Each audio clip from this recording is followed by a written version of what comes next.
I feel the rear step out before I even see it coming. The wheel goes light in my hands, and for half a second, there is nothing I can do but hold on and wait for the car to tell me what happens next. Turns 3 and 4 blur sideways beneath me. The tires that gripped fine 2 laps ago suddenly feel like they have gone flat. Like the track itself has turned against me without warning. 2 weeks ago, I proved I could do this. I proved I belonged up front on an oval. Finally, after months of being told I could not. None of that matters now. There is only the wall, coming up fast, and a car that will not listen to anything I ask of it. The spin ends. The car stalls in the middle of the corner. And when the cameras finally pull back to show the full picture, the number on the door reads 97. Lap 91 of 350. The location is Lowa Speedway. The driver is Shane van Gisbergen. To understand why this moment stung so badly, you have to go back 2 weeks to North Wilkesboro Speedway. That night, Van Gisbergen led 49 laps, the most he had ever led on any oval in his Cup Series career. He ran 355 laps inside the top 5, shattering his previous best of 110, set at Sonoma Raceway back in 2025. He also logged 442 laps inside the top 10, breaking his own record of 328 from Charlotte Motor Speedway earlier that season. He finished 5th, matching his career-best oval result, and came within just 0.074 seconds of winning the opening stage outright against Ty Gibbs. When he took the lead from Denny Hamlin on lap 52, he radioed his team in disbelief, saying, "I'm leading. What the fuck do I do now?" It was proof, on paper and on track, that the road course specialist had finally cracked short-track racing. A 2-time race winner already in 2026 and a rising centerpiece for Trackhouse Racing, Van Gisbergen looked like a driver whose stock was only going to keep climbing. That is exactly what makes Lowa so difficult to explain away.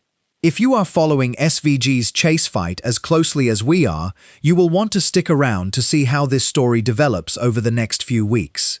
We are closing in on 1,500 subscribers here at NASCAR Insider TV, and every single subscription genuinely helps us keep bringing you breakdowns exactly like this one. Hit subscribe if you have not already. Drop a comment below with your own take on what happened, and share this video with another NASCAR fan who needs to see it too. Back to Lowa. There was no contact from another car. No other driver forced him into the wall or clipped his rear bumper. On lap 91 of 350, the number 97 Chevrolet simply broke loose through turns 3 and 4, entirely on its own, with nothing else happening on track to explain it away. Over the radio, in that exact moment, Van Gisbergen said it plainly. "I don't know what happened. It just felt like it had flats the whole time." He had complained about handling problems and significant tire chatter through both the front and rear of the car all race long, despite repeated changes from his crew. He stalled briefly after the spin and lost an entire lap as a result, only clawing it back after Ricky Stenhouse Jr. got tangled up in a separate 4-wide move on the restart that followed. He ultimately finished 30th, 3 laps down by the time the race ended. No confirmed mechanical failure was ever announced. No technical inspection issue was cited by NASCAR afterward, but the mystery itself was enough to spark speculation, and fans immediately started asking whether it was driver error, a setup miss, or something tied to the tire package Lowa was running that weekend. Here is why that single spin carried more weight than a normal bad finish would have. Going into Lowa, Van Gisbergen sat 15th in the overall standings, protected by a 47-point buffer over the chase cut line. Austin Cindric trailed him by 18 points in that same battle. Ryan Preece sat further back in 17th, some 28 points behind Cindric. Ross Chastain, his own teammate at Trackhouse, was climbing into 18th, sitting 47 points adrift of the cutoff. On paper, that cushion sounds perfectly safe. In practice, it barely held together on this Sunday. Tyler Reddick collected Eric Jones into the outside wall just 4 laps into the race, ending both of their days almost immediately. Kyle Larson and Alex Bowman wrecked together at Hendrick Motorsports in a separate 4-wide incident later on. Carson Hocevar spun entirely on his own at lap 141. The whole cut line shook that day, not just Van Gisbergen's spot within it. He survived Lowa not because Trackhouse fixed anything about the car, but because almost everyone else around that cut line also had a miserable afternoon. And this was not the first time a pattern like this had shown up for the number 97 team. Back in late May, at Nashville Superspeedway, both of Van Gisbergen's Trackhouse teammates suffered right front brake rotor failures within roughly 10 laps of one another, with Connor Zilisch going first on lap 72 and Chastain following on lap 81. Both of them crashed as a result. Van Gisbergen, meanwhile, was told directly by his own team that the number 97 was running a completely different brake setup than his teammates' cars, and he went on to finish that race in 5th place, his best oval result at that point in the season.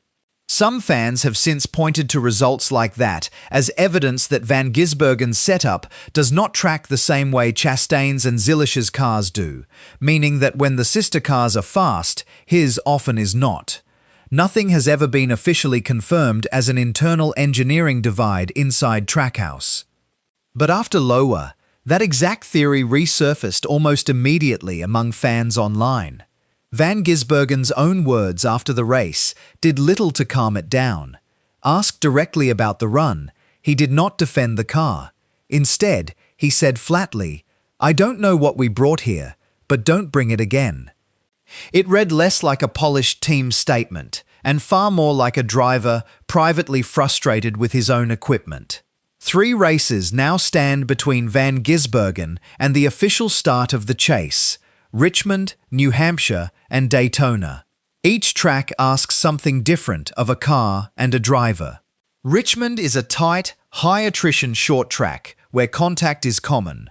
New Hampshire is a flat mile oval that demands precision over raw speed.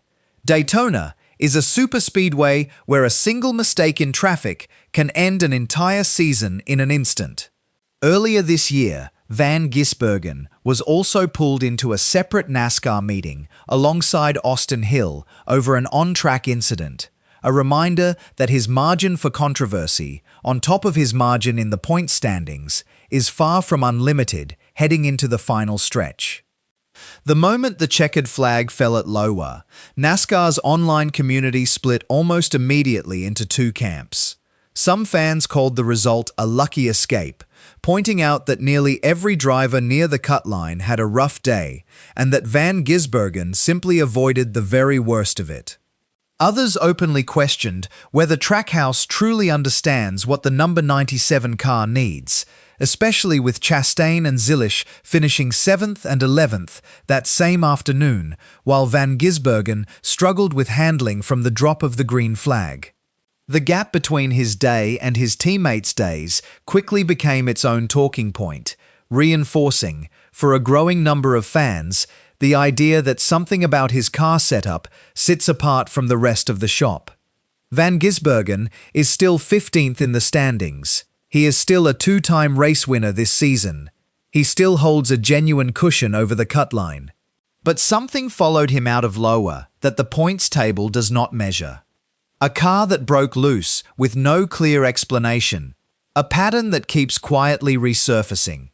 And 3 races remaining where there is no more room for another afternoon like this one. Was Lowa simply a bad day, isolated and easily forgotten by the time Richmond rolls around? Or was it the first sign that the cushion everyone assumed was safe is about to disappear entirely?